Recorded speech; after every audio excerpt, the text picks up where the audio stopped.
Hello out there. Today I want to talk about why EVs are still not for everyone and about some of the big hurdles that EV adoption has to face.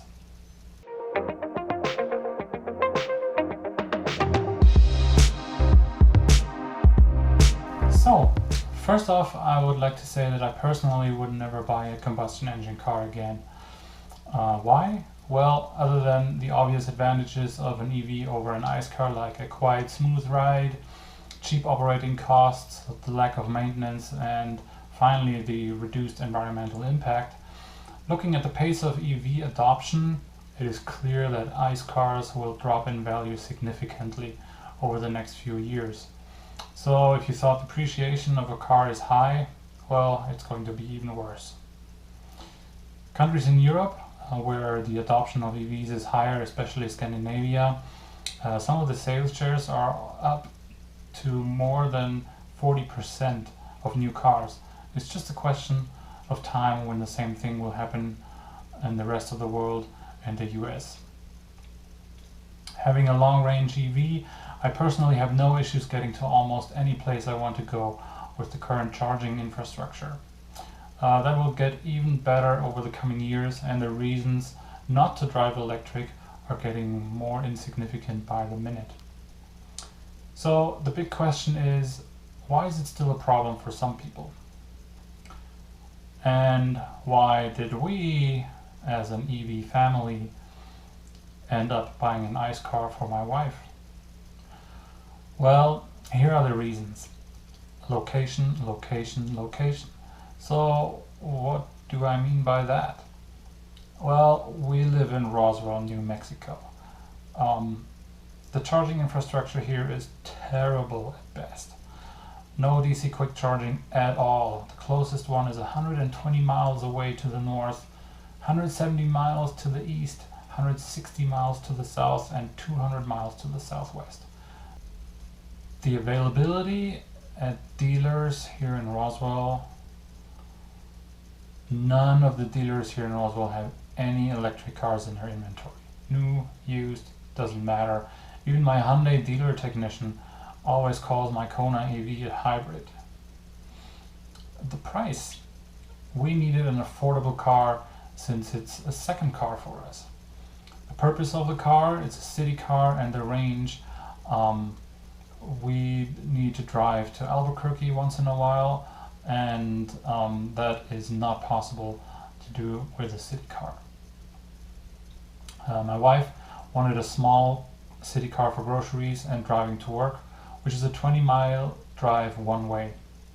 So technically it's not a problem for small EVs at all, but since we are in Roswell, she sometimes has appointments in Albuquerque and once in a while has to drive up there, and that's a 200-mile drive one way.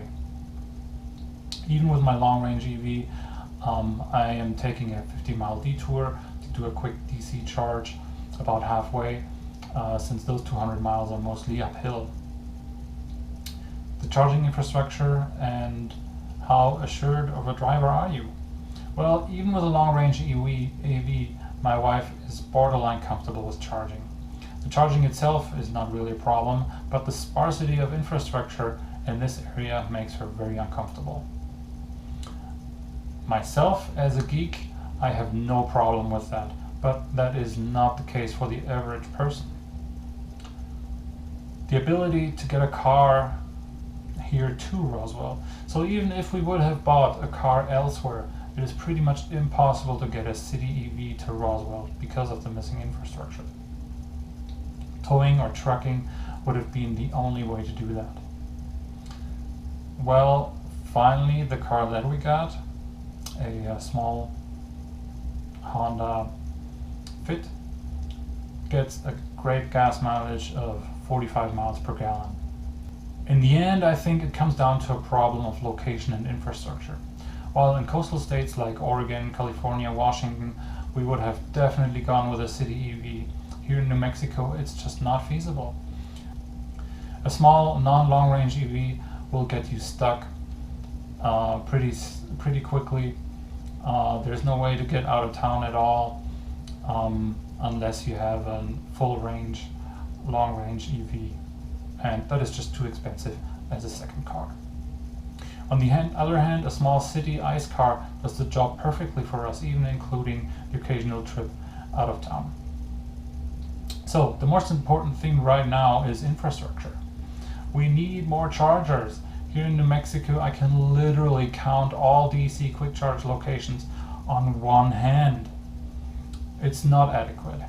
Even with my long range EV, I have to carefully plan some drives to be able to reach certain areas of the state. So, this is my video for today. What are your thoughts on the topic? How does it look in your area? Would you go fully electric, or do you need a nice car as a backup? Let me know your thoughts in the comments below. Thank you very much for watching. Please like and subscribe my videos, and I hope you have a wonderful day. Thank you. Bye.